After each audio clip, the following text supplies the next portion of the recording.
जो भी NAM शायद हम उसे कहते हैं, उसके बाद पहला जब सबसे पहला देश हमारे हिंदुस्तान ने सपोर्ट किया था वो फिलिस्तीन का किया था।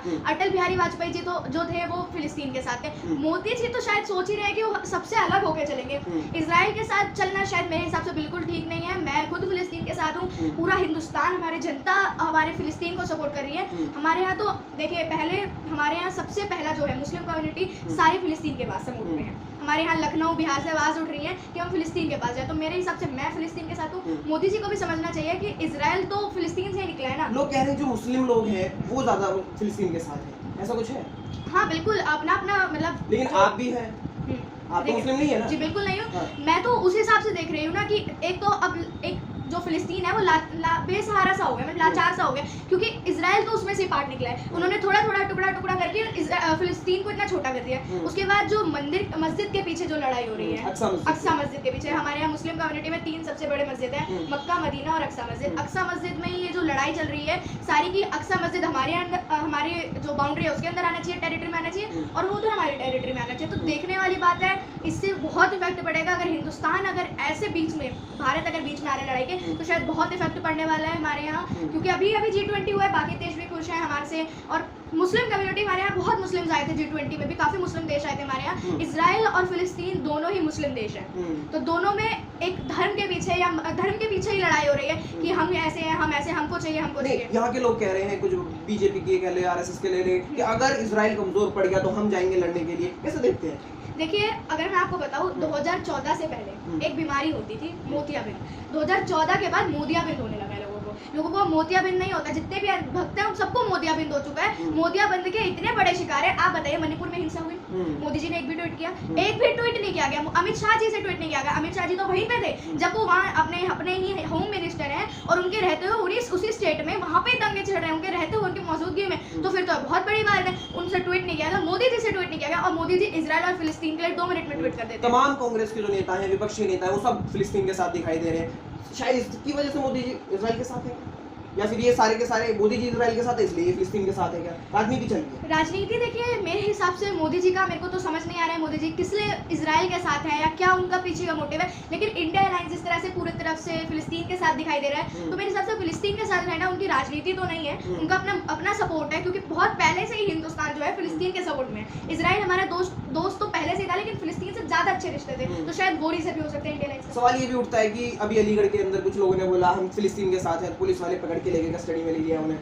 तो यहाँ ये क्या चल रहा है? देखिए जब से 2000 बीजेपी मतलब मोदी जी के आने के बाद से अधिकार तो मिल ही नहीं रहे हैं।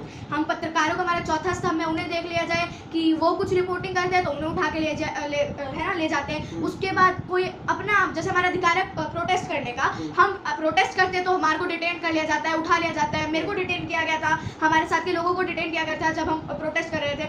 उसके बाद बहुत सारे मतलब हमारे अधिकार लगभग आप देखे जाए तो एकदम ही खत्म हो गए हैं। अब शायद मेरे को लग रहा है कि एकदम ये तो सब बदल रहे हैं। नाम बदलने से, अगर जगह काम बदल जाता तो ये मोदी जी, अगर नाम बदलने से ऐसा होता ना तो हम सपोर्ट भी करते, लेकिन आप तो नाम बदलने के सोच रहे हैं कि ये नाम रखा है मोदी जी ने किया, तो ऐसा कुछ नहीं होता, काम करना पड़ता है, नाम तो बहुत बदल देंगे आप। देश का media, main stream media Israel के अंदर है, ग्राउंड रिपोर्टिंग करके दिखा रहा है। यहाँ पर आपकी जो यहाँ पर रूबिका लियाकत के वीडियोस वायरल हो रहे हैं, रोती हुई दिखाई दे रही हैं, कह रही हैं कितने बच्चे मासूम सब कितने बेघर हो गए हैं इजराइल के अंदर। फिलिस्तीन के अंदर भी ऐसी सारी चीजें हैं, आप कैसे देखते हैं इस चीज को? मीडिया वहाँ पे गया हुआ है, मेहनत कर रहा है। जी, मीडिया हमारे फिलिस्तीन चला जाता है, ग्राउंड रिपोर्टिंग करता है, एकदम जैकेट्स पहन के, हेलमेट्स पहन के, कि जैसे वो युद्ध लड़ रहे हैं, माइक पकड़ रखा है और उससे गोलियां चला देंगे, तो एकदम ऐसे दिखाते हैं कि हम एकदम वॉर पे हैं। अभी एक दिखा रहे थे कि टैंकर उनके पीछे से जा रहा था, वो इजराइल से कर रहे थे रिपोर्टिंग। तो मैं तो ये सोच रही हूँ कि मणिपुर में ये लोग जा नहीं पाए, मणिपुर में कितनी सस्ती टिकट लगती है, वहाँ 2 लाख 1 लाख का खर्चा करके वो वहाँ जा रहे हैं। तो ये तो शर्म की बात है हमारी मीडिया के लिए कि वो मोदी मीडिया इतने नीचे स्तर तक गिर चुकी है कि हिंदुस्तान में नहीं जा रहे हैं, बल्कि वहाँ इजराइल और फिलिस्तीन जा रहे हैं। अच्छा, इससे इफेक्ट क्या पड़ रहा है? कुछ समझ आ रहा है कि फिलिस्तीन इजराइल लड़ रहे हैं, तो भारत को इसमें क्यों इन्वॉल्व होना चाहिए, या भारत क्या मदद कर लेगा, खुद जाएगा लड़ने, जवानों को भेजेगा, कुछ लगता है? देखिए अगर किसी को बुरा लगे तो मैं माफी चाहूंगी, लेकिन इजराइल से अभी भी हिंदुस्तान थोड़ा पीछे है। हिंदुस्तान अभी भी, जैसे इजराइल आप देखा जाए तो टेक्नोलॉजी अब डिफेंस में 4th नंबर पर है हमारा जो इजराइल है, और फिलिस्तीन भी अभी हमसे बहुत पीछे है। वो तो बहुत छोटा देश हो गया, ज्यादा आबादी भी नहीं है, ना ज्यादा कुछ है उसमें, और हिंदुस्तान को शायद इस वक्त अगर हमारे को फिलिस्तीन का सपोर्ट करना चाहिए था। हिंदुस्तान अभी इजराइल से बहुत पीछे है और हम उनकी कैसे मदद करेंगे? रशिया जैसे देश फिलिस्तीन के साथ है, मोदी जी नहीं है, अमेरिका।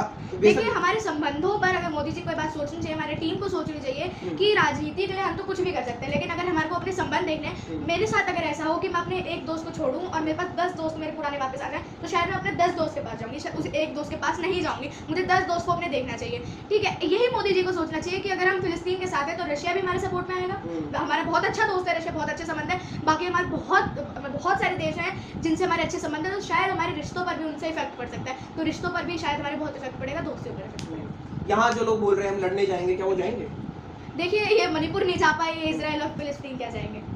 सबसे बड़ा सवाल यही कि जब से मोदी जी आए हैं अलग नीति दिखाई देती है, लोगों को समझ आता है नहीं आता, वो अलग चीजें हैं। बोलते हैं डंका बजता है, ये देश में विदेश में डंका बजता है, इसी को शायद कि मोदी जी के युद्ध रुकवा देते हैं, तो मोदी जी युद्ध भी रुकवा सकते हैं, क्या लगता है? मोदी जी फिलहाल कुछ नहीं कर सकते हैं, मोदी जी लाचार हो जाएंगे, शायद ही लाचार है। 2024 में तो आ ही नहीं रहे हैं, तो कुछ कह नहीं रहे। कहते हैं ना, बुझता हुआ दिया ज़्यादा फटफड़ाता है, तो वही हो रहा है, बुझता हुआ दिया ज़्यादा फटफड़ा रहे हैं, ज़्यादा अभी बहुत ज़्यादा में शामिल हो रहे हैं। G20 हिंदुस्तान में हुआ, बहुत अच्छा लगा, हम भी बहुत खुश हैं, लेकिन ज़रूरी थोड़ी ना वो मोदी जी की वजह से हुआ है। अपना एक होस्ट रखा जाता है, वहाँ इंडिया को सेलेक्ट किया गया, इंडिया वो मैं वो कह रही हूँ ना, मोदियाबिंद हो गया है, गोदी मीडिया को मोदियाबिंद हो गया है, नाम जनता जो अंधभक्त है, चाटुकार है, उन्हें मोदियाबिंद हो गया है, तो सब मोदियाबिंद के शिकार है, और इसकी दवाई भी इंडिया लाइन शायद जल्दी लाए।